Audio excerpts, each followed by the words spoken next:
Today is January 12, 2018, and tonight we are going to continue on a discussion that we started last weekend concerning the evidence or lack thereof that truth is material reality, otherwise put, that materialism is true. So, that said, let us ask our Heavenly Family to bless us before we begin. Heavenly Family, thank you so much for the privilege of coming together on this call and discussing such a hugely important subject. Please guide us to think very clearly and rationally concerning the question at hand, and to be able to have as fruitful a discussion as possible. Thank you so much. We ask this in the name of Branch. Amen. All right, so where we left things in our discussion last weekend is that we would come back tonight and I would ask you the same question again, and hopefully you guys have really been studying the issue out and contemplating it and are able to contribute to our discussion of it. So, there are two ways in which I have phrased the question, and perhaps I even phrased it in more slight variations, but the two primary ways are as follows. First, how do we know that truth is material reality? Another way to put that same question, which is the second way that I have phrased it, is how do we know that materialism is true? Again, materialism is the proposition or the belief that all which exists is fundamentally material or physical. So how do we know that that proposition is true? So, that said, does anyone have any comments or answers? I do. Okay, so for the first phrase, how you worded it, is how do we know that truth is material reality? I see that the answer is actually within the question that you asked. And basically, in order to know something, and when you know something is because you have knowledge on it, and knowledge is being aware of a fact. So, how do you know that truth is material reality? You have to have facts to prove that truth is material reality. And I'm understanding that every fact basically in the whole universe is an example of what truth is. And so to prove and know that truth is material reality, you will have to have an experimental knowledge that is derived from a variety of factual evidence. And facts are in harmony with reality, because if it was immaterial, then you can't use nothing to prove something. And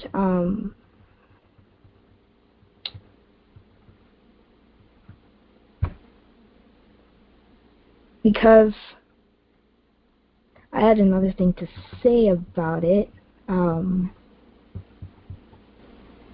Yeah, so like pretty much like it all comes down to it having to be in harmony with reality, and how it's always you're always going to have a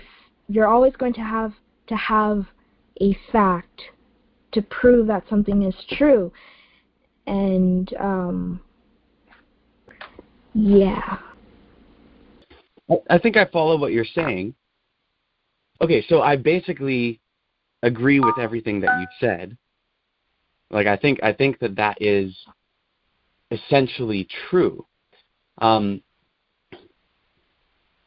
However, I think there are limitations to it, and so I'm going to mention some things that, again, so the purpose of this is so if we don't know that materialism is true, we can come to discover that it's true.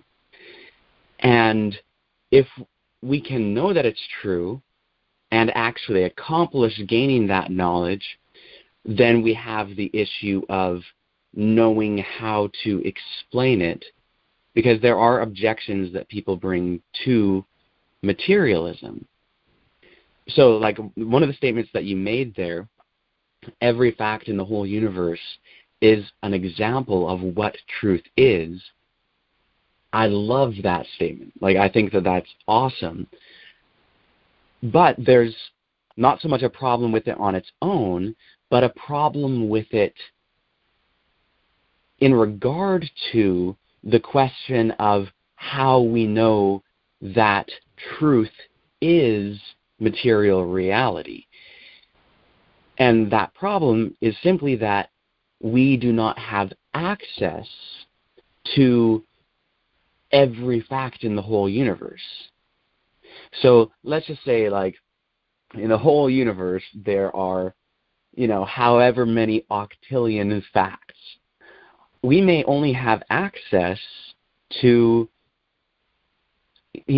let's say 1 billion of those facts. Let's say there's only 1 billion that we actually know about. Well, what about the rest? Like, there's all these other facts out there in the universe, apparently, that we don't actually know. And so even if every fact that we know of attests to materiality, how do we know that all these other facts that we don't know of do not attest to an immaterial reality? So you mentioned truth being reality, or truth being that which corresponds to reality. I agree with that, and I think that everyone in the world would agree with that. I don't know of anyone who would disagree with that. But now we're talking about the nature of reality.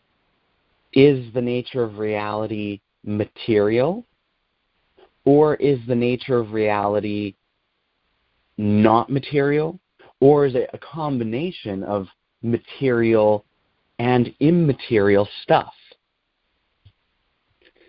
So being able to verify a whole bunch of material stuff may verify material stuff, but it doesn't necessarily prove that the entirety of reality is material. Again, I believe that the entirety of reality is material, but I'm just saying that the fact that everything that we can verify is material does not inherently prove that there's nothing else beyond that we just might not be able to verify or presently verify. So I don't know if you, Talia, have any comments, particularly in regard to that, or if anyone else has comments in regard to kind of what I said in response to that, or to Talia's comment. But anyway, it's open for whoever wants to say anything regarding these things. I was thinking another word for facts could be a trail. It's going to leave a trail wherever it goes. So I think that kind of comes to one of the things that we talked about last week, Leroy, regarding truth. Now you're using the word fact rather than truth, so that may be a difference if you're defining fact as something other than truth. But we talked about how you can have something that's true. Like, there can be a truth that you cannot prove to be true. So again, what we can know and how we can know it is a different set of questions from the whole idea of the nature of reality as being entirely material or not. Knowledge does come in when we're asking specifically about how do we know that the nature of reality is a certain thing or another thing, but we're not talking about like how we would know some particular thing. So anyway, that's my response.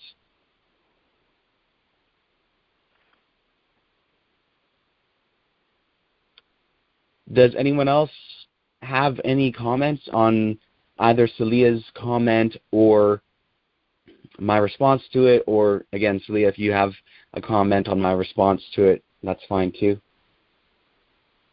Yeah, I was just thinking more on that and going through some notes to help understand it better. But you can have an indirect and direct experiment to gain knowledge from something. And so the things that are facts in the universe that we don't really know about or whatever, you have to obviously have an indirect investigation to find out the facts about it. I agree entirely with that. Yeah, no, that is one of the most important points to realize, actually, and that's really, I think that the most valuable thing of your initial comment and what you just said now is that understanding those principles is what can guide us to the answer. You know, it doesn't give the full answer, but it takes us a long way in showing us how we can obtain an answer. Because that's exactly it. Okay, well, not only are we commenting on just the facts that we know, but when we're talking about the nature of reality as a whole, we're having to discuss, in addition to the facts that we know, we're having to say something about facts concerning which we have no specific or direct knowledge. And since we don't have direct access to all of those things, the only way to be able to comment on them is to do, well, I should say, the only way to be able to comment knowledgeably on them is to conduct an indirect experiment, which is what you pointed out as well in regard to knowledge requiring experiment. And that's absolutely the case. Knowledge is awareness of a fact, and the only way that you can be aware of a fact as a fact is to be aware of the evidence demonstrating it to be a fact. So ultimately what that shows us is that we have to have some sort of indirect experiment that can tell us the nature of reality. Because a direct experiment on a particular part of reality does not necessarily tell us about reality as a whole. Any other or any further comments or questions along the lines that we are presently trotting upon? I think you kind of lost me. What is the difference between an indirect and direct? Would anyone like to explain the difference between a direct experiment and an indirect experiment? I could try, maybe. Yeah, we went through a lot of studies about that one, even in dailies. But my understanding between the difference of indirect and what is direct in experiment is that, so if I want to figure out what Trent said earlier about what is truth, I could directly go to him and ask him and investigate what he said. But if I wanted to indirectly do that, then I can either go on the call, because I'm not actually talking to him at the time or something, or I could go through other things to investigate what he was saying. Another example that I could give is if someone jumped off a cliff and came to you and said that they died, well, that's a lie, because they're still in your face talking to you at that present moment. And if someone came and said, I jumped off a cliff and I got badly injured, well, that's more practical to believe, but how do you know that's true? Well, for you to investigate, you can't jump off the same cliff, because you can either die or you got injured. But it doesn't prove that they got injured. You would have to search into it. You would either look at the doctor appointments or find out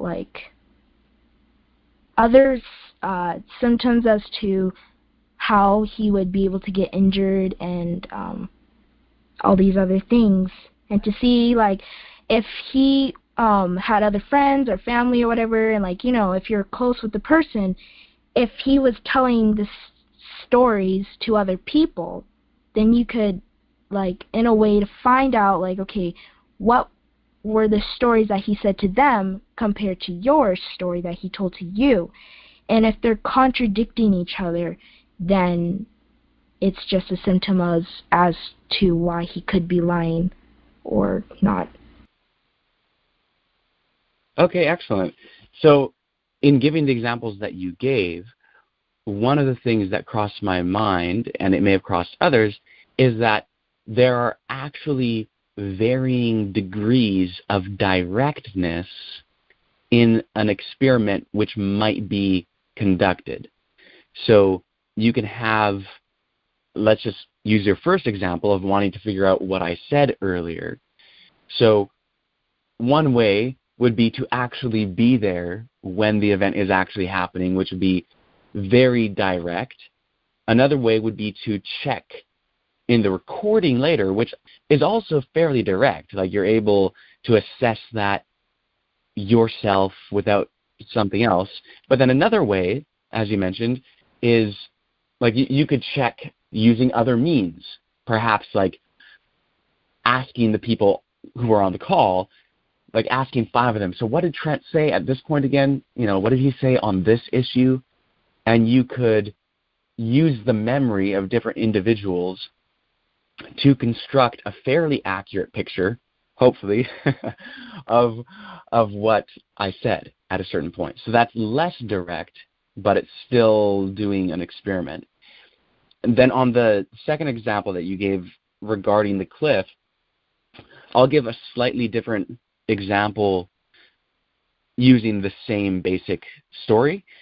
So again, let's keep in mind that every experiment is a test of an hypothesis. So a hypothesis puts forward some sort of idea or some sort of claim as something to be tested. The experiment is actually carrying out a test in order to inform the correctness or incorrectness of the hypothesis. So let's just say that there is a 3,000-foot cliff with jagged rocks at the bottom. And you want to test the hypothesis that jumping off that cliff and diving down head first will result in death. A direct experiment would be to take yourself or someone else and to have them do just that. That would give you a very direct answer to your question, or it would directly assess the correctness or lack thereof of the hypothesis. But there's another way to do an experiment, which is indirect, which means that rather than actually doing the thing which most directly answers the question or which most directly confirms or disconfirms the hypothesis, you do something else which is related, which can give you factual information that you can use in order to assess the correctness of the hypothesis.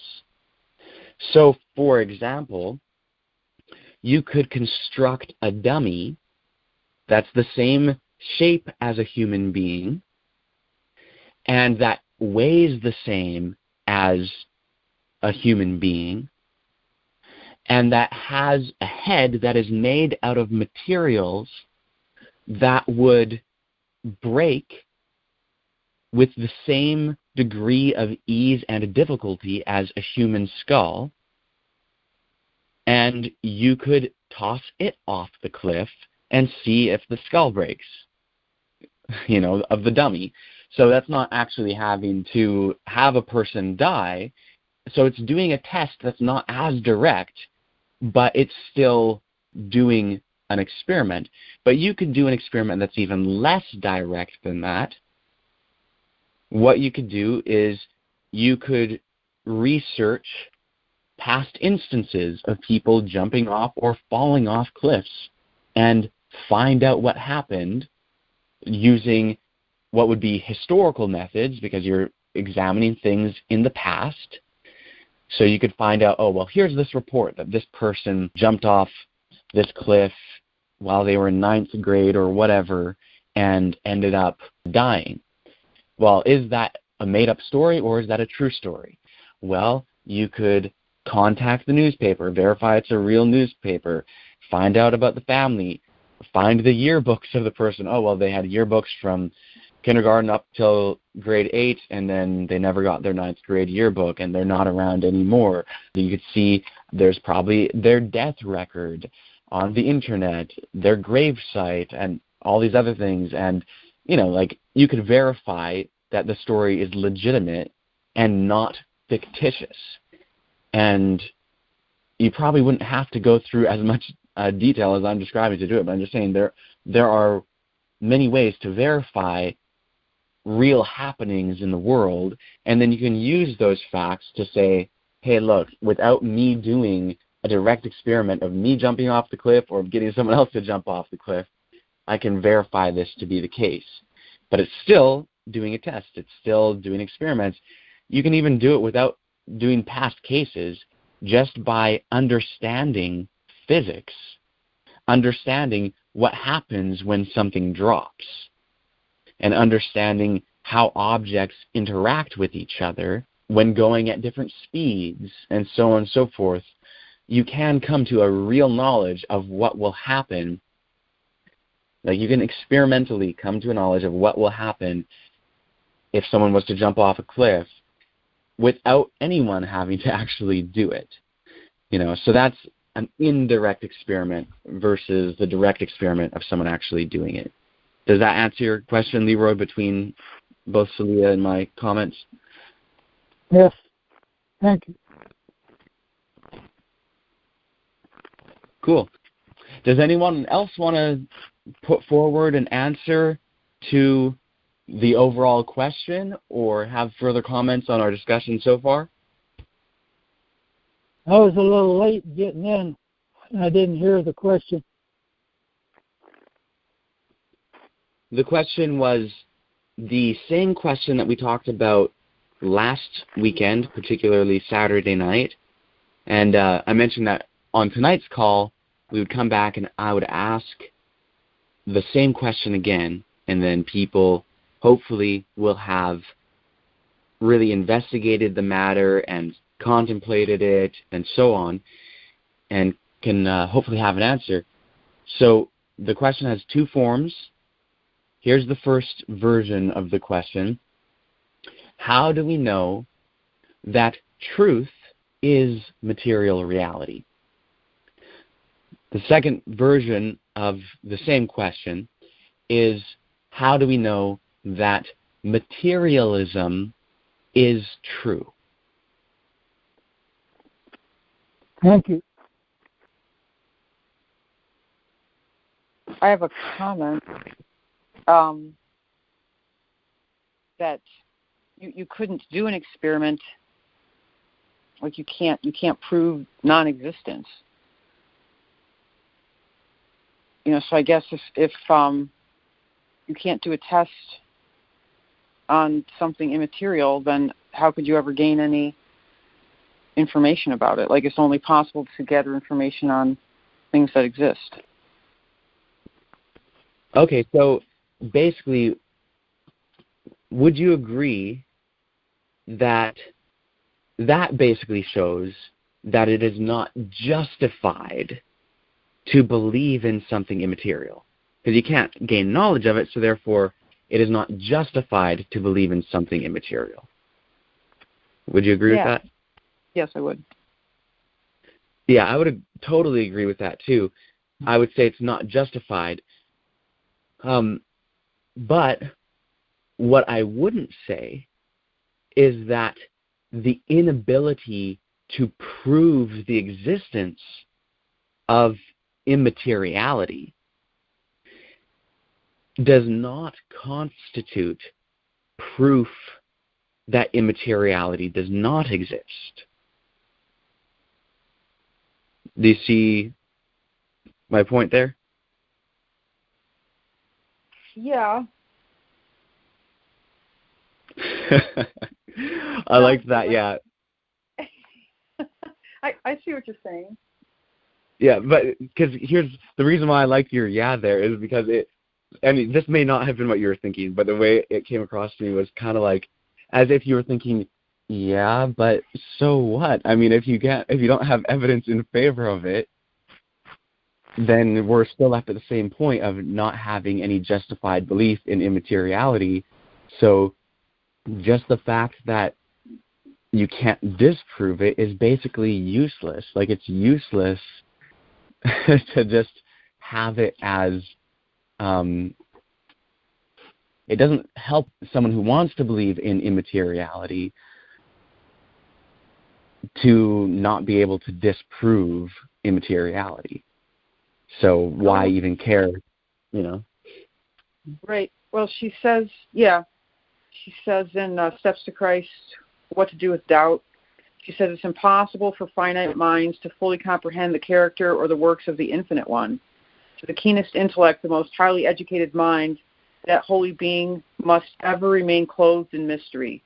Can thou by searching find out God? Can thou find out the Almighty unto perfection? It is as high as heaven, and what can thou do? Deeper than hell, what can thou know? Job 11:7-8. Which is kind of going along with sort of what we're saying, she says it's just impossible for us to comprehend. But she says God never asks us to believe without giving sufficient evidence upon which to base our faith. His existence, his character, his truthfulness of his word are all established by testimony, which is kind of like what Celia was saying, about an indirect experiment really is through testimony that appeals to our reason, and this testimony, she says, is abundant. That is actually one of my favorite statements from Ellen White, or maybe I should say of all time, especially the line which says, God does not ask us to believe anything without giving us sufficient evidence. Mm-hmm. That's hugely, hugely important.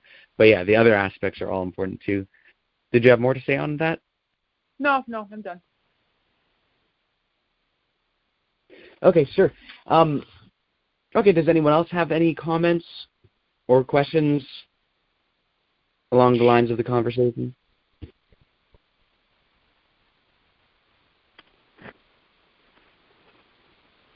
I have a question. If you can explain if if it makes any sense connecting with what is truth and material reality and stuff, but the like when you have faith in something, it at the time, like faith is trust basically, right? So when you have trust in somebody is because you've have had an experimental knowledge that gained your trust, it's like you have had evidence that you can trust this person.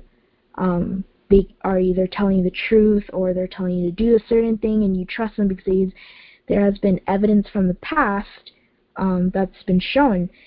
So those principles in what is trust is like, does it relate to truth and materiality and stuff? Another thing that I was going to say about that is sometimes when we have faith in a certain thing, like, you might not actually, like, okay, when I have faith in God that He's going to get me through this really bad time of trial in life, even if I don't exactly see how it's going to happen or when it's going to happen, but I have faith that it will happen, and I might not have the exact solution that comes to mind at this moment or tomorrow. Like, I don't know when it's going to happen, but I do know that it will. And so, but it's always going to be based off of evidence from before that God has gotten me through certain trials in life that I never really saw I would get out of, but I did. And so, like, after a while, like, of having experiences and even investigating and, like, right now, what is truth, it's been proven that, okay, He will help me through a certain thing. Yeah, very well said. Like, basically, I agree with everything that you just said. And ultimately, yeah, as you said, faith is trust. And we should only have faith in that which has proven itself to be trustworthy by means of evidence.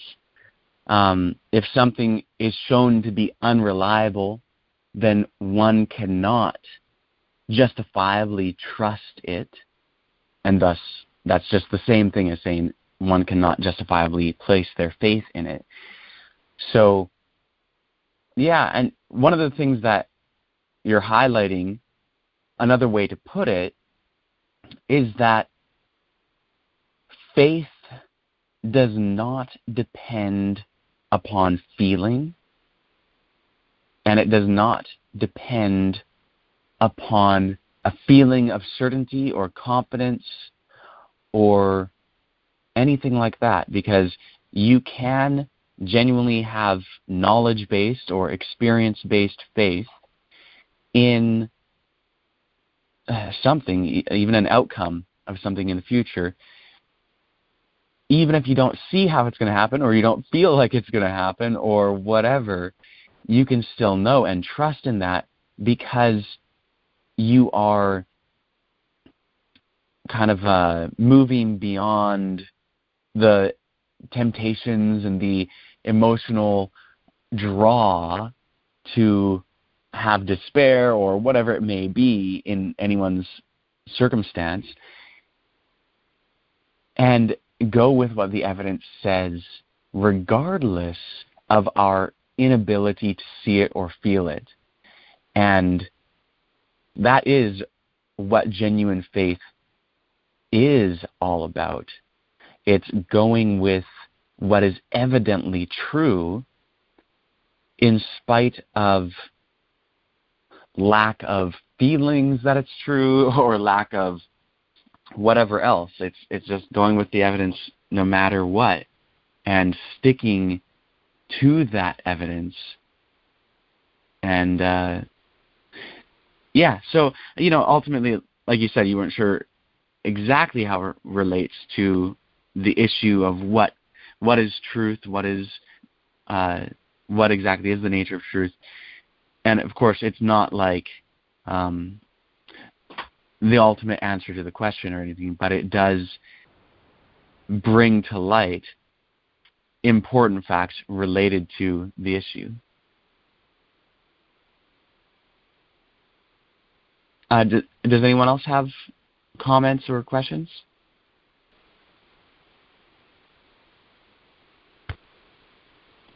I don't know if it's on topic or not, but before I had my four-wheeler crash, I believe God would have enough of me and say, enough for you, you're done. But through the experience of the crash, I discovered Hebrews 13:5, is it? Where it says, I'll never leave thee or forsake thee. So I'm worshiping a different God than I worshiped before. I trust the one I'm worshiping now, and I didn't really know or trust the one that I was worshiping before. Well, amen to that.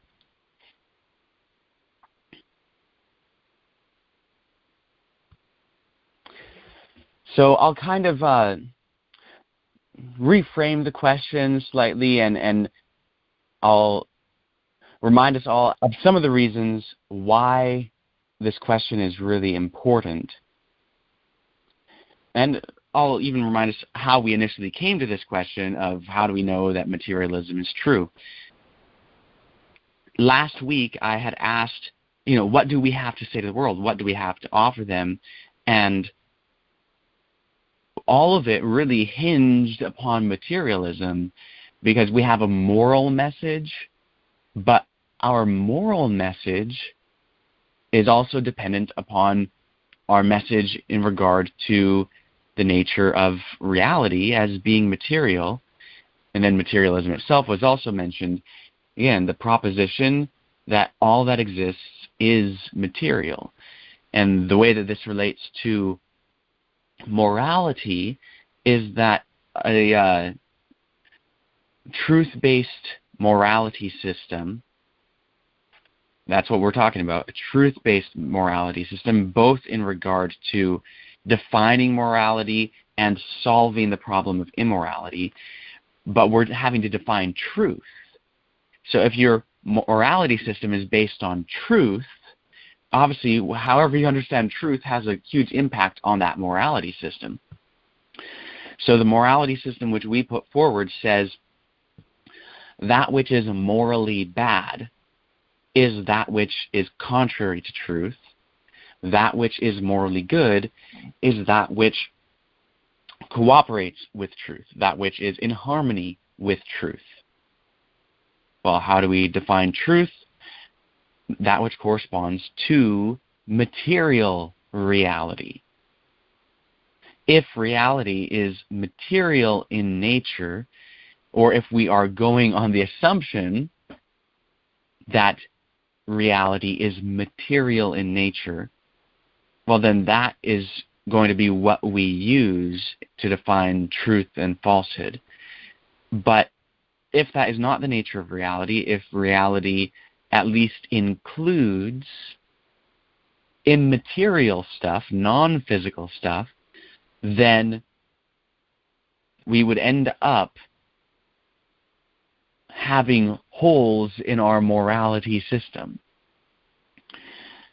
Likewise, if our solution to immorality is to acquaint someone with truth, and we are defining truth as that which is material, and people start acting in harmony with what is material, but there's this whole other aspect of the universe that is non-material, and that's part of truth too, and people are not acting in harmony with that, well, then they won't really have a solution to immorality. So the question of whether materialism is true is huge. It's absolutely huge, because that determines whether this message really is true. It determines whether it is true that by acting in accord with materiality, one can remedy the problem of immorality. So, because this is such a central part of our message, I asked you guys, well, how do you know that it is true? Do you actually know that it's true, or have you accepted it as a doctrine as being true? And are you able, if what we have to offer to the world is this message, inevitably, when we are offering it to the world, not everyone is going to immediately just agree. People may have objections to that. And are you able to answer those objections? So, frankly, the majority of people in the world are not materialists. The majority of people in the world are dualists. They believe that there is material stuff and there is non-material stuff. There are also those who are not dualists, but who are also monists. A monist, mon like mono, a monist is one who believes that reality is made of one basic type of fundamental stuff. So a materialist is a monist, but there are other types of monists. Another type is idealists. Idealists believe that there's only one type of fundamental stuff in the universe, and that stuff is not physical. That everything, even what we call physical, if you really break it down into its most fundamental aspect, it is not material. That everything is ultimately mind, or spirit, or soul, or whatever non-material stuff, however it is going to be defined or labeled. So there are idealists out there. That's not a majority position, but it is a position, and idealists reject materialism. As I said, most people are dualists. They believe there are two fundamental types of stuff, the material and the non-material, and they also reject materialism, although the word reject may be too strong for those who are unaware of materialism. So that's the issue. We're dealing with a world here, and if we have something to offer the world, and it's based on materialism being true, we need to be able to show that materialism is true, not just to assert that materialism is true, but to show it. So my question to you all, can anyone here show that materialism is true? The only thing that we could show is that there's no way to disprove materialism. I mean, something that is. I mean, the best proof is that there's no proof against it.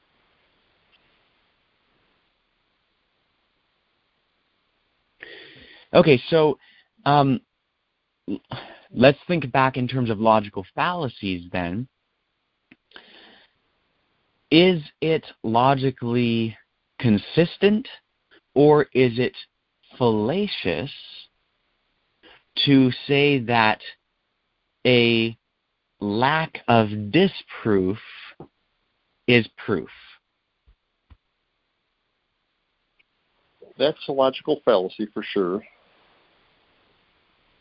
But right, exactly. All of our experience in life, though, every step of our life has been in physical reality. You know, we've not ever experienced, we have no experience outside of physical reality. Right. So again, all that can do is to show that it is not justified to believe in immateriality. So what this shows is that, let's say you take idealism, let's say you take dualism and materialism, it shows that the other two are not justified. But it does not show that the other two are wrong, nor does it show that materialism is actually correct. It just shows that Like, it just shows that the other two are not justified. But the point is, a dualist could say to a materialist, well, you can't actually prove that there is no immaterial stuff, and therefore asserting that all that exists is material is equally not justified. So unless we can actually provide some sort of experimental evidence, whether direct or indirect, and as Celia pointed out, it has to be indirect experimental evidence, and I agree. Unless we can do that, then we have no justification for materialism, just as an idealist has no justification for idealism, and a dualist has no justification for dualism.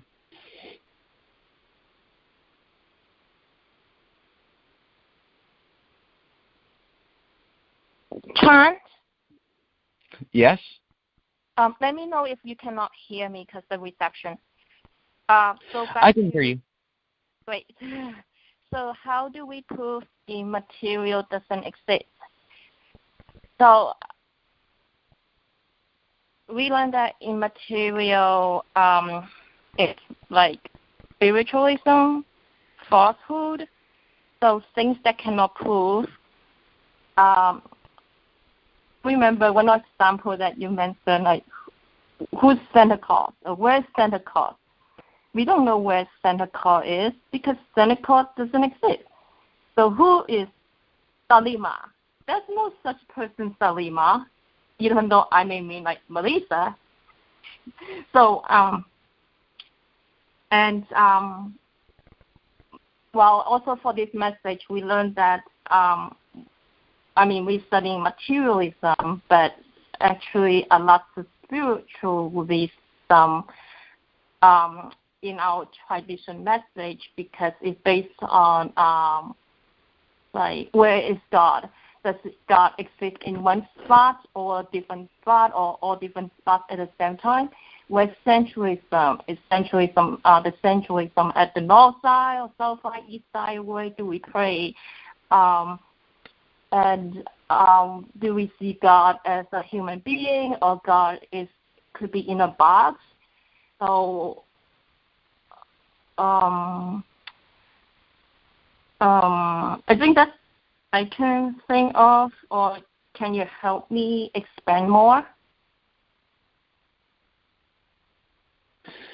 Okay, so I don't know if I understand all the nuances of exactly what you're getting across, but from what I gather, basically what you're saying is that like there's a difference between what actually exists and what doesn't, and so you can't know anything about Santa Claus because Santa Claus doesn't exist. So that's how we have to examine everything. But the first part of your statement, it seemed like you're still dealing with the issue of what we can know versus what we can't know. But again, what we can know and what we can't know isn't the same as whatever the nature of reality is. But in any case, it seemed like one of the things that you were accomplishing with your statement was to show that there is a distinction between what exists and what doesn't exist. And I don't know, am I getting what you're saying, or are there significant elements that I'm missing? Question. Material and immaterial, that's not the same as material and immaterial. Can you repeat that? Okay. So basically, I understand the truth can be proved, but falsehood cannot be proved. And a lot of message that we have learned basically is carried from oral tradition or history and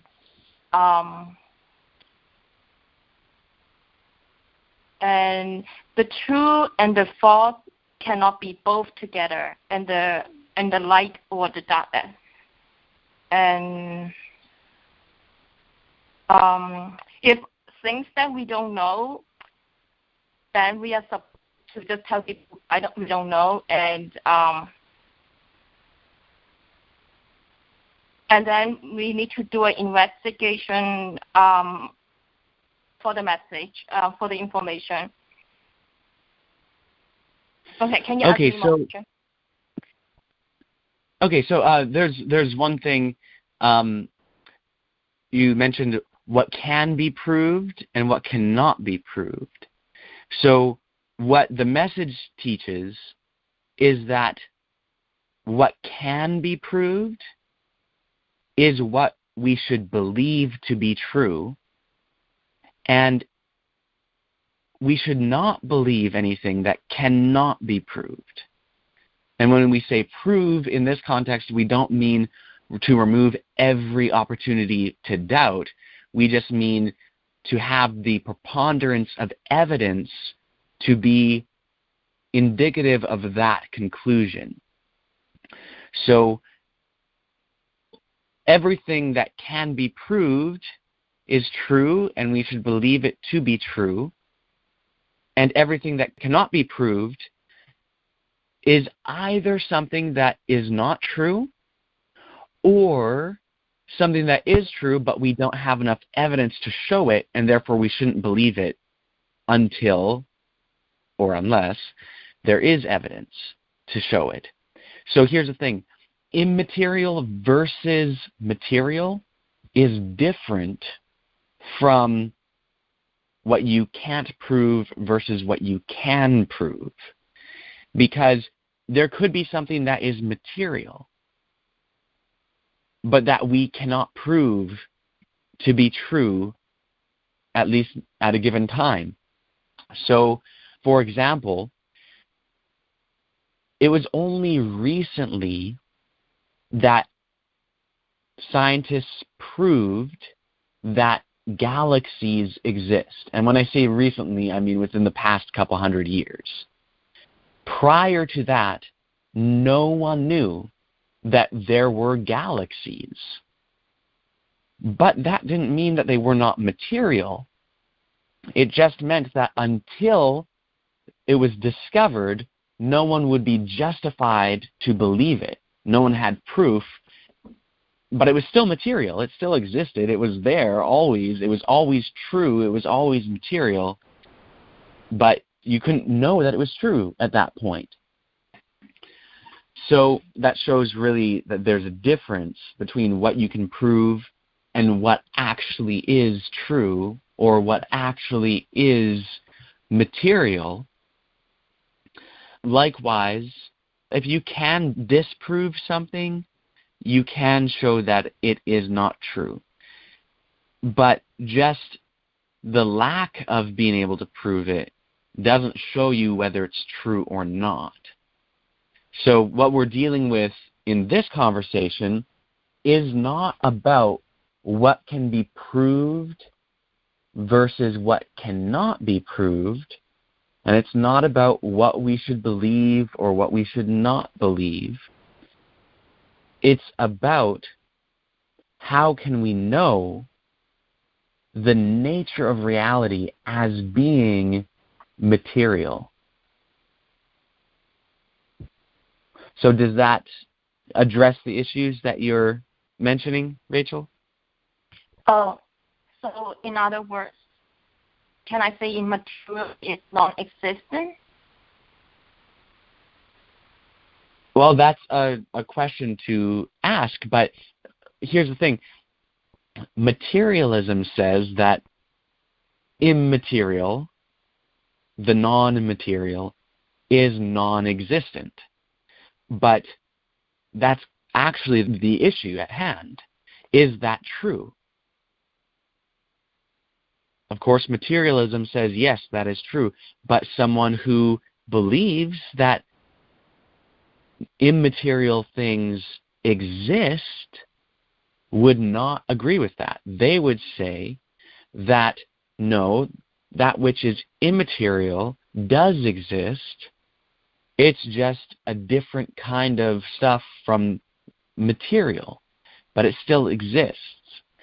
So the real question at hand is, if we are saying materialism is true, we are saying that that which is immaterial is non-existent. But my question is, how do we know that that is correct and that what the other guy says is not correct? Can you give me an example of something that is non-material? No, I cannot give any examples of anything that is non-material, because I don't believe that anything like that exists. However, I'll give you examples of things that people believe to exist that are supposed to be immaterial things. So most people believe that God exists, and most people believe that God is not material. So that would be an example that they would give of something that is not a material thing. Another example that someone would give as being an immaterial existence would be a thought. So those are examples that people would give. Of course, I don't believe that those are legitimate examples, but those are examples that people would give. I see. So then they prove he is immaterial. That's the burden of proof, right? Well, if they want to say that there are immaterial things, then they have the burden of proof to show that. But if we are going to say that all that exists is material,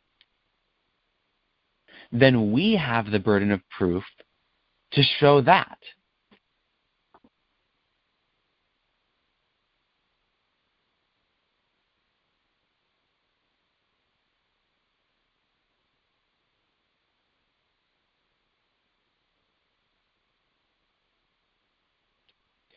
Mom asked me to read a little section for her from the Silver Trumpet, Volume 1, Number 9, Immateriality, True Reflection. And this is on page 6. There might be more that I'll share from this, but I just want to share what she asked me to first. So this is page 6, paragraph 3. Begins, here is materialism. And it says, here is materialism. The truth is the truth. If materialism is true, there is only one fundamental substance and only one reality. What is fundamental to reality cannot be destroyed, for to destroy it would be to destroy reality itself. Since matter cannot be destroyed, and then there's a footnote, while any composite structure of matter can be destroyed, matter itself cannot be. So since matter cannot be destroyed, it is demonstrated to be the foundation. What does this mean? It means that things simply are what they are. If a circle is a circle, it is simply a circle, not a square. This is what some know as the law of non-contradiction. It simply means that two contradictory claims cannot be true at the same time in the same sense. A thing cannot be a certain way and yet not that same certain way. No one truth can conflict with itself or with any other truth. There is only reality. There may be contrary claims to that reality, but reality is consistent within itself. This is the foundation of all logic and reason. With immaterialism, there is no reason for reason and no grounds for sense. So that's the section that she wanted me to share. There's more on page 5 that's pretty good too, but I think shall I share it now too? Well, I'm up for hearing it, but either way. So I'm going to start on page 4, very last paragraph. How do we know what is real and what is not? What is the difference between imagining a thing and a thing really existing? Well, let's see. If you imagine a bird landing in your hand, that is different from a bird actually landing in your hand, right? What is the difference? Is it not that one was merely conceptual, whereas the other is actually a part of the physical world? Similarly, those of you who have been studying this message for some time have probably heard the question asked, why is such and such a thing true? For instance, if I say, you are reading these words right now, is it true? Well, yes, of course. Why is it true? Is it not because it is actually what is happening in the material world? These undeniable facts leave us with the truth that materialism is indeed how we know the difference between what is real or true and what is not. In fact, without materialism, there is no way of knowing what is true and what is not. Most Christians believe in what is called substance dualism, which is the belief that the universe is made up of two fundamental, quote-unquote, substances, the material and the immaterial. God, angels, heaven, hell, souls, spirits, etc. are said to be immaterial, while everything that we experience with the natural senses is said to be material. God himself is conceived of as a great mind which is present in all places, since he is, quote, not limited to space or time, end quote. What does this dualistic view mean in terms of discerning between what is real and what is not? With this thinking, what is real cannot be determined based off of whether it exists in the material world or not, for it is held that immaterial, quote-unquote, things exist.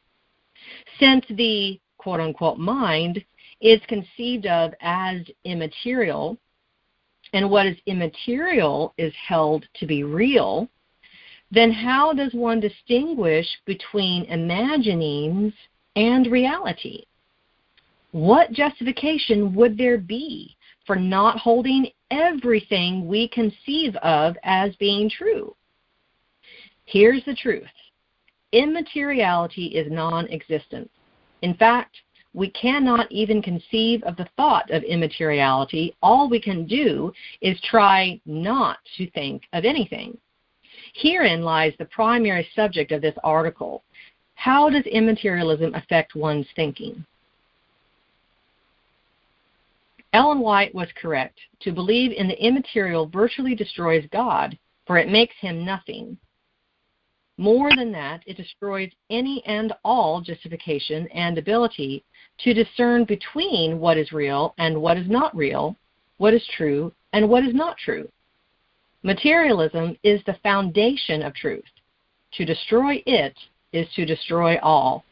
The assertion that the immaterial is real is the assertion that the non-existent exists in the very idea of it. It is, at its core, the declaration of that which is not true as being true, and is therefore the idea of a lie itself. So I think that's enough there, but that's part of what she wanted me to share and more. Okay, excellent. Does anyone have any comments on that? Or does anyone, perceive within that anything that qualifies as an answer to the question at hand? I have a comment. During the study, during the week, when investigating, answers to the question. Something that I actually came across and about what Teresa was reading was actually very parallel to what she was saying. A wording that I want to say, I'm just trying to pull it up in my notes, if it, makes sense, is the fact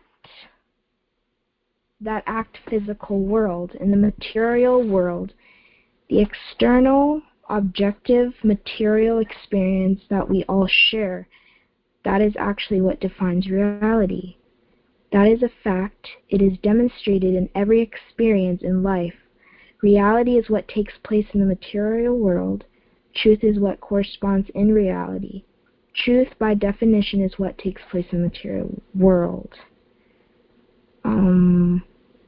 That's just something that you have said in one of your calls. Yeah, it sounds like something I've said.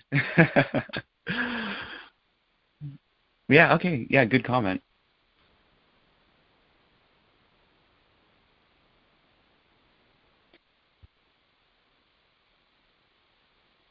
So I'll add a few comments then to what I read. So the question, why is materialism true? Well, as I understand it, materialism, of course, is the belief in matter, that all things are made up of matter. And, of course, the other way of saying that is that all things are material. So we can demonstrate that by just, like I said here, showing that, well, things are true because this is actually what's corresponding to physical reality. And like Celia said, it's something that we all share. Now, the law of non-contradiction states that something cannot be one way and at the same time not be that way, in the same way and at the same time. So the reason materiality is true is simply because that's the way it is. That's the way things are.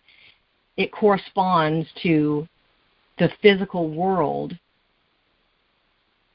that we all experience. I'm sure there's more to it to be described than that. I don't feel like I'm doing a very good job of putting it in my own words, but that's how I would explain it right now.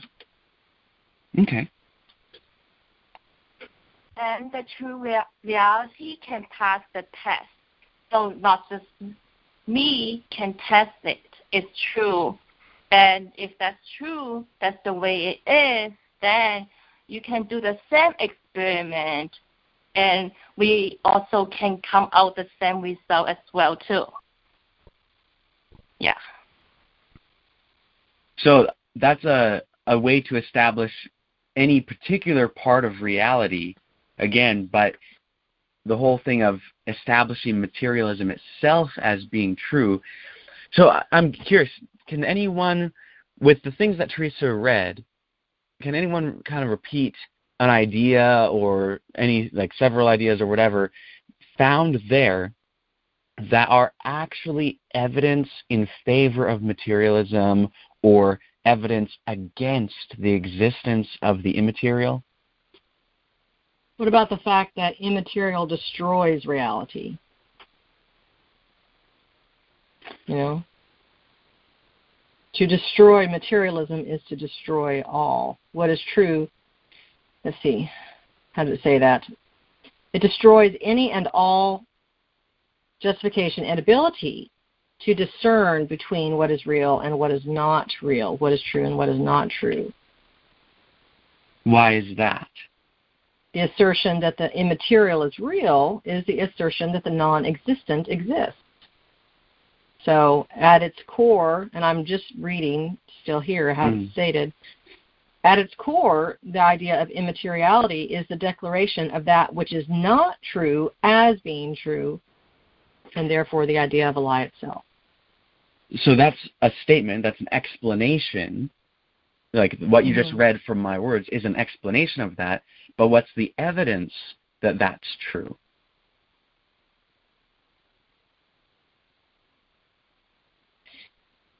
We can't even conceive of the thought of immateriality. Is it possible that there could be something that's true that we cannot conceive of? Yes, it's possible. Right. So that's not the evidence.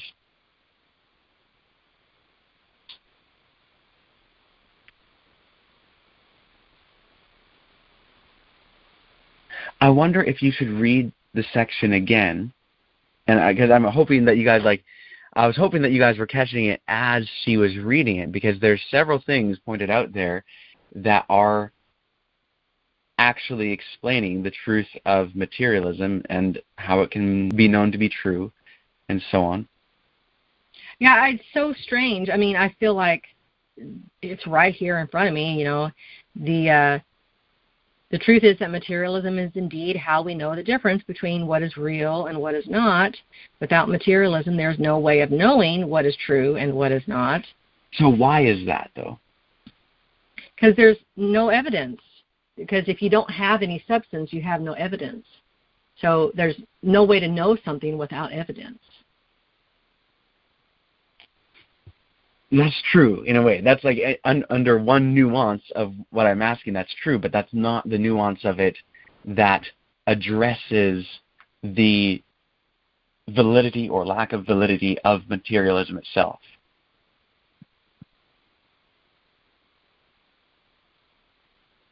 Can I ask, what book are you reading from, Teresa? This is Volume 1 of the Silver Trumpet, number 9.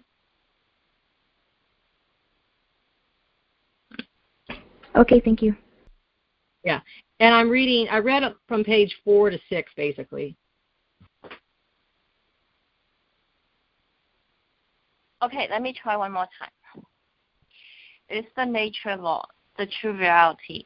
So everything has the consequence. If we against the nature law, then things will. If we against the nature law, then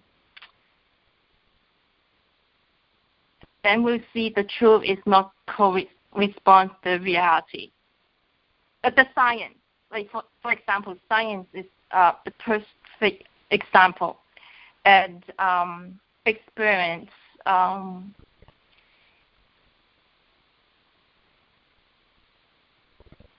So,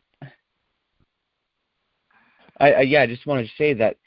Again, that's saying that, yes, within the natural realm, then yes, you have to work within the natural realm and all of that, but that itself doesn't address whether there is a realm that is beyond the natural realm.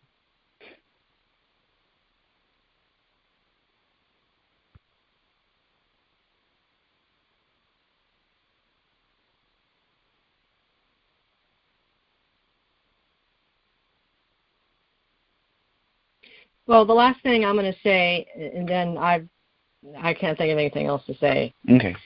is that the reason materiality is true is simply because it is what is happening in the material world.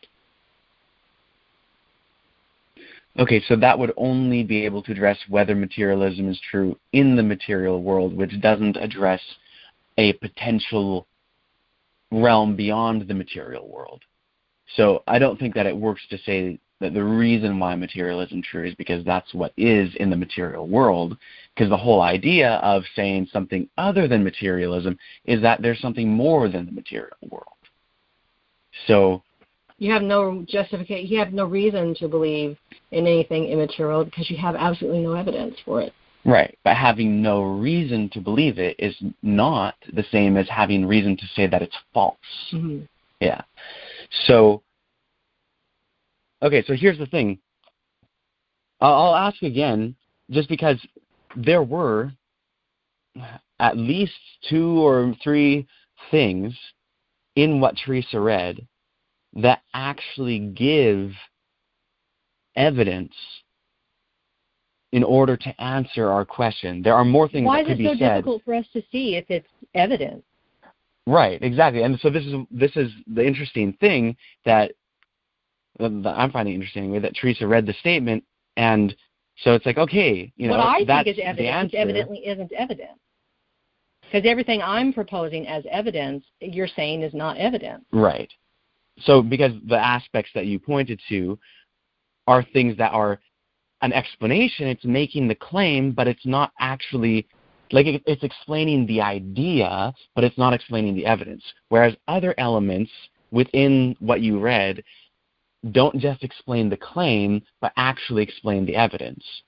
And so it's interesting to me that, I've been asking for people to explain, okay, what here gives the evidence, and no one's pointing out the parts of the statement that are actually describing the evidence. And that might be kind of the problem as a whole as to why we're going through this whole issue to begin with. But it's right here, guys. Like, it is actually right here. So I want to ask again, just in case anyone hasn't commented yet, to explain things that they noticed from the statement that are actually explaining evidence for materialism. So I'll ask one more time, in case anyone did catch things. Was there anything that you noticed from the statement that actually explains the evidence that materialism is true? Go ahead. Material reality cannot be destroyed. Okay, that is one of the aspects of the evidence. What that is evidence of is that matter is fundamental to reality. And if it's fundamental to reality, then that is one of the aspects in favor of materialism. So that's one thing. Okay. How about that sentence Teresa read that says, here is the truth. Immateriality is non-existence, right? In fact, we cannot even conceive of the thought of immateriality because all we can do is try not to think of anything. Is there anything in there? Well, that's one of the parts that Teresa pointed out, and what I said in response was, no. yeah, basically, no, that's not actually the case. Well, what I actually said is, well, is there anything that could be true that you cannot conceive of? And Teresa said yes, which is correct. Our ability or lack of ability to conceive of something is not actually an evidence or lack of evidence that it is true or not. Okay.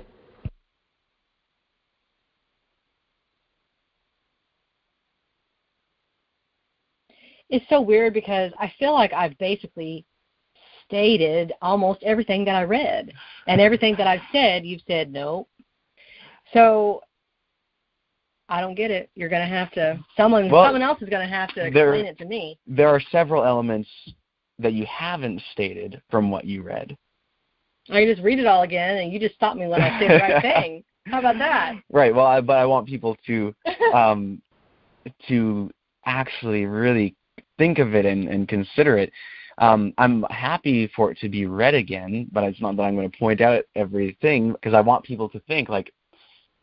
Are you looking for us to say physical reality? Are you looking for the words physical reality? No, I've said that many times. Yeah, I'm not looking for anyone to say like any particular words or anything like that. But no, saying physical reality is only commenting on physical reality. Right, and obviously it's similar to, I mean, you could call materialism physicalism, you know. Yeah, that is actually another term for it, totally. So, all right. Yeah, I think we should read it again. Without materialism, there's no way of knowing what is true and what is not. Right. So when you read some of these aspects, I said, why is that the case? Why is it the case that there is no way of knowing what is true and what is not without materialism? Because there's no substance. That's not quite actually answering. That's explaining why you can't know something to be true that's not material, but that's not explaining why it is the case that without materialism, the belief that all that exists is material, you have no way of knowing what is true and what is not. Because immaterialism destroys reality. In what way do you mean that? Because immaterialism says that the non-physical exists. How does that exactly destroy reality? Because reality is made up of material. Okay, so that's kind of circular, exactly. Because if immateriality is actually part of reality, then obviously the belief in it doesn't destroy reality. So immaterialism only destroys reality if materialism is true. Well, we can demonstrate material to exist. Right, but that only demonstrates material to exist. It doesn't demonstrate that material is all that exists. You want me to read it again? Yeah, sure. Since no one else has said anything that really points out something, then yeah, and we'll see. I may end up pausing you at different points. Page 4. Here the truth is clearly defined. The belief in spiritualistic ideas, the belief in immateriality, virtually destroys God himself. Pause. Yeah, that's commenting on a statement from Kellogg. He actually didn't read that paragraph before. I don't think he did anyway. But yeah, that's commenting. Sorry, not on a statement from Kellogg. It's a statement from Ellen White that was just quoted above this paragraph, where she's commenting to Kellogg that his ideas virtually destroy the Lord God himself. Yeah, I started with the paragraph below it. I started at the last paragraph. Yeah. You want me to read this or just skip it and go back to the last paragraph? I think you can just, well, since we haven't read this one, how about let's read it just in case it includes something. Here the truth is clearly defined. The belief in spiritualistic ideas, the belief in immateriality, virtually destroys God himself. This will be seen to be true when considering what immateriality really is. The truth, though, is that immateriality cannot really itself be defined. It can only be defined as to what it is not. The immaterial is, quote, not material, end quote. It is the absence of anything and everything that we can possibly name or conceive of. There is no objective distinguishing between the immaterial and the non-existent. There is only a difference in saying. Some say that the immaterial is real, but none would dare say the same thing concerning the non-existent. Okay, so there's actually, like that right there is actually some explanation of evidence against immateriality. Would anyone like to comment as to how you understand that evidence against the existence of immateriality?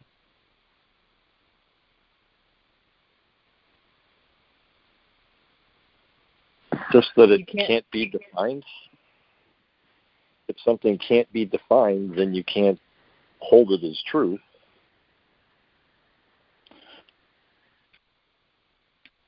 Almost like you're coming close to it, but that's not quite there. Well, if immaterialism is the non-existent, then by definition it doesn't exist.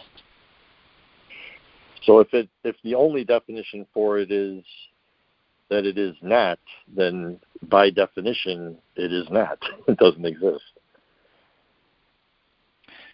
Right, that's definitely coming more to it. Okay, so I'll explain this more because I think you guys are getting that concept. But I'll kind of put some more words to it that I hope will elucidate it a bit further. So here's the thing. Immateriality is just a word. just like truth. It's just a word. What is a word? It is a collection of phonetics to which we attribute meaning. That's very important. Words do not have any intrinsic meaning. That's why you don't understand other languages, because the words don't actually mean anything in and of themselves. They only mean what people conceive of them to mean. So immateriality is something that we have to define as best as possible, but the problem is that it cannot actually be defined itself. It can only be defined, not saying that the word has no conceptual meaning attached to it, because it does in a way, but not in a direct way, only in an indirect way. And that is that it's defined by what it is not. And in fact, anything that you might mention to say what it is actually contradicts the definition because it is not. Absolutely everything that you can mention, it is not that. The point is that the idea being expressed by immateriality is the idea expressed by words like non-existent. It is the idea expressed by words like nothing or no thing. It is the same idea. The fact that immaterial and immateriality are expressions of the same idea as non-existent and nothing is why immateriality and nothing are the same. That is why immateriality and non-existent are the same. That which is true is that which exists. Therefore, if immateriality is a collection of phonetics which expresses the same idea as words like non-existent and nothing, then by definition, it cannot be true. To say that which is immaterial is existent is a contradiction of terms, because you are using two terms that express the same idea, other than one is the reverse, because existent, I'll say non-existent, is the opposite of existent, and non-existent and immaterial are two words that express the same idea. Like there's no difference between the idea of one or the other. So therefore, to say that which is immaterial exists is the same as saying that which is non-existent exists, and is a contradiction of terms. It is actually, it's a self-conflicting statement. It's absolutely nonsensical and cannot be true by definition. I'm hoping that my explanation of the evidence right now is even more clear than the explanation of the evidence in what Teresa just read from the Silver Trumpet, to the point that everyone on the call actually understands that bit of evidence. Do you guys feel like you understand it? Can you also say, okay, the definition of immateriality is the same as saying it's non-existent, the same as saying it's nothing, no thing. So no thing and non-existent, it's just one definition, and that's all immateriality has. There's not a variety of definition for it. It's nothing. It's nothing, non-existent, nada, So that's what I'm getting at. Yeah, I mean, literally, like, the idea of, like, if you really try to get someone to explain their idea of immaterial, because, again, we are not examining the legitimacy of a word. We are examining the legitimacy of the idea attempting to be conveyed by the word. So if you really ask, well, what's your idea of the immaterial, the very thing that we're trying to see, can that even exist? No matter what, it will be a contradiction of terms. And a contradiction cannot be true. Something which is self-conflicting, by definition, cannot be true. So therefore, again, that itself really proves that that which is immaterial cannot be true.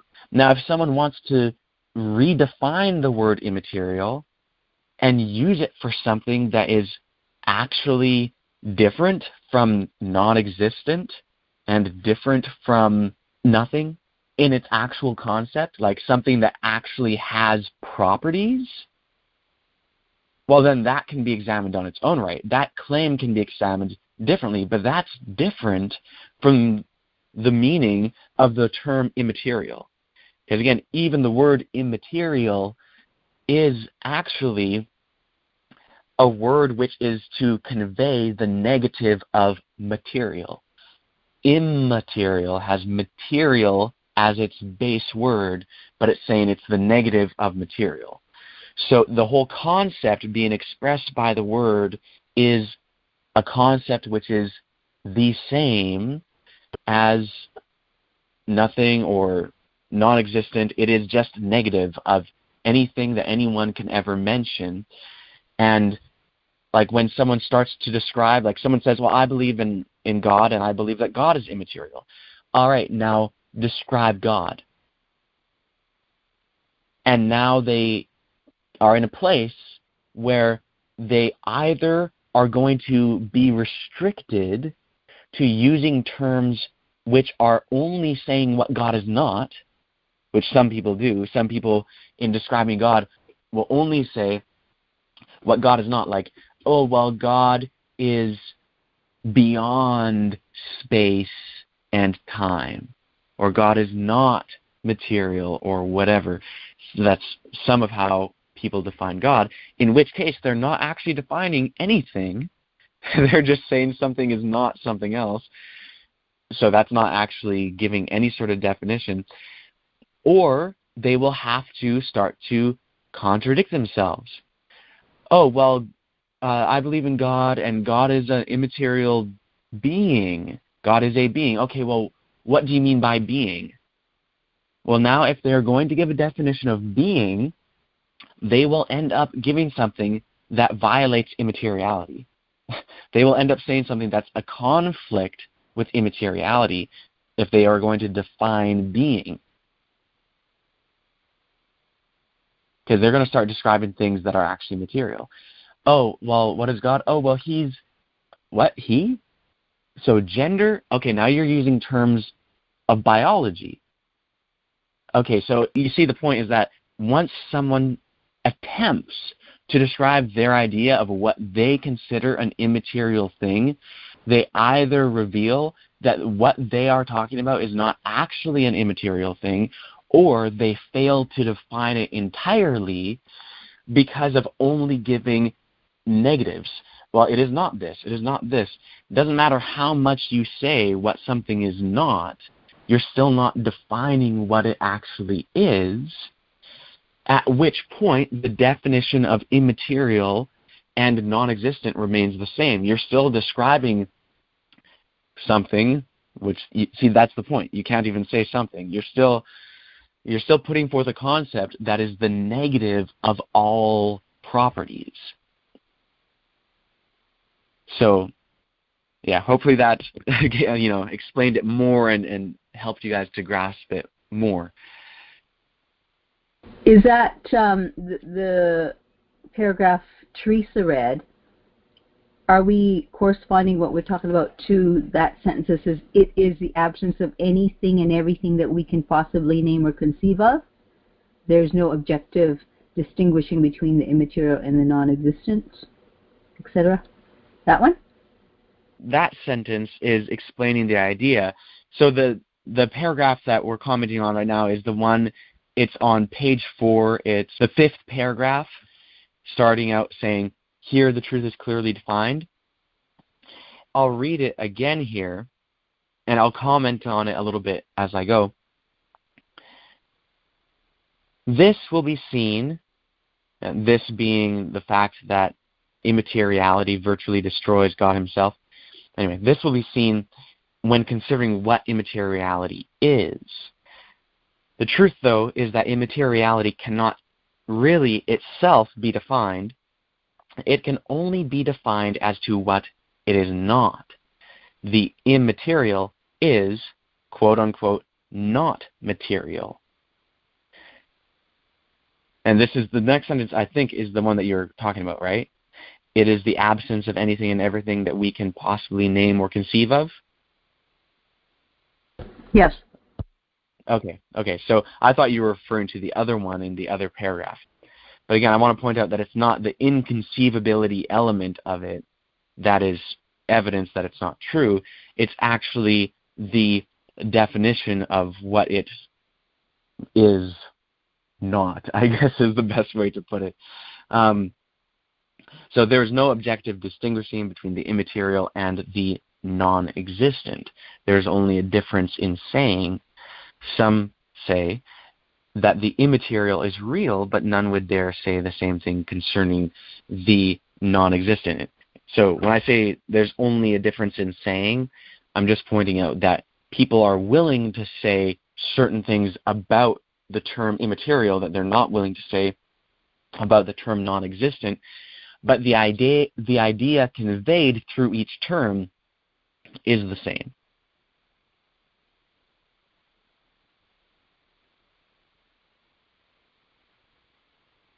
Does anyone have any further comments on this paragraph? And also, I just want to ask, does anyone not understand what we are saying here? This bit of evidence that immateriality actually is not and cannot be true.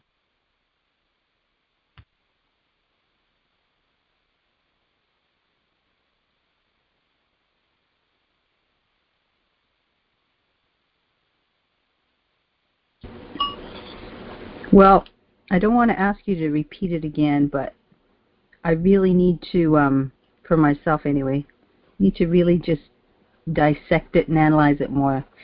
And then until I can, describe it myself, then that's when I know I've really understood it.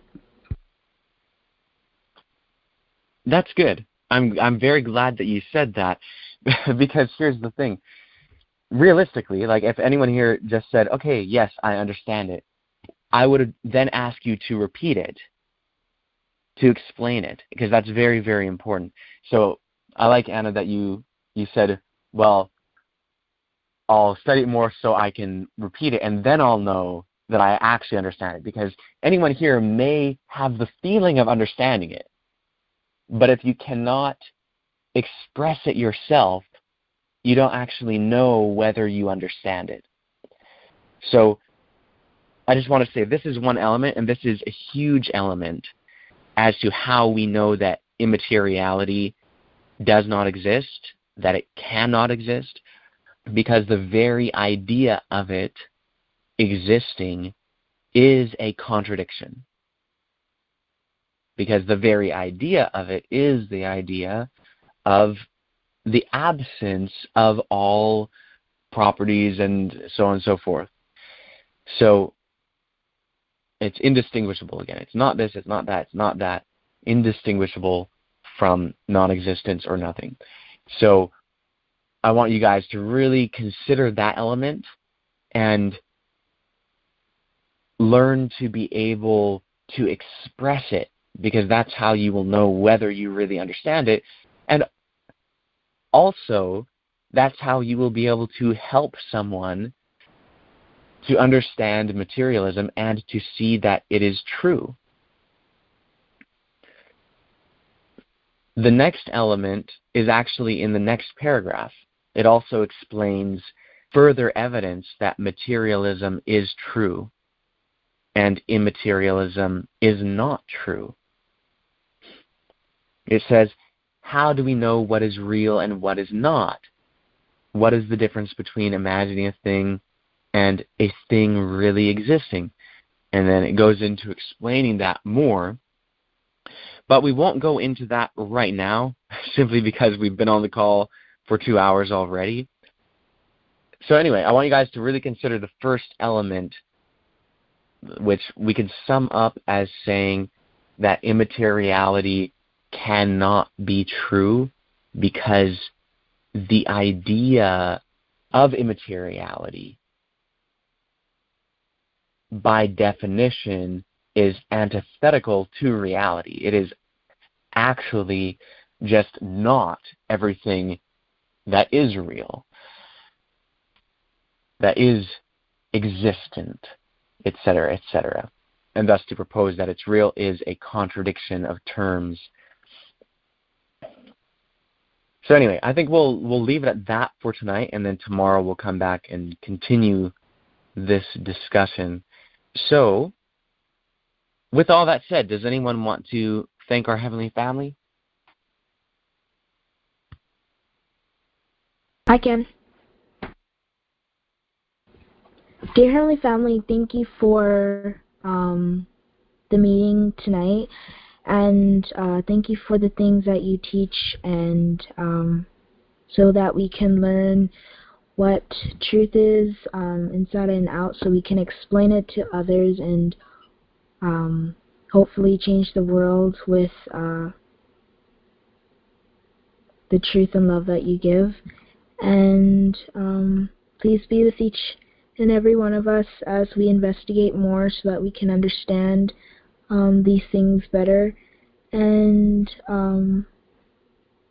we love you, branches name he and she. Amen. Amen. All right. Well, I hope that this call has been beneficial to everyone, and I hope that you have an enjoyable time contemplating the wonderful subject.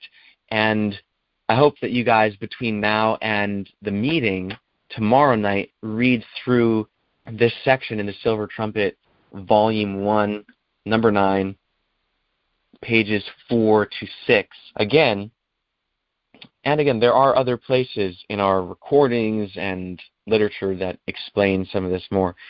So, anyway, love you all. Have a good night. Shalom.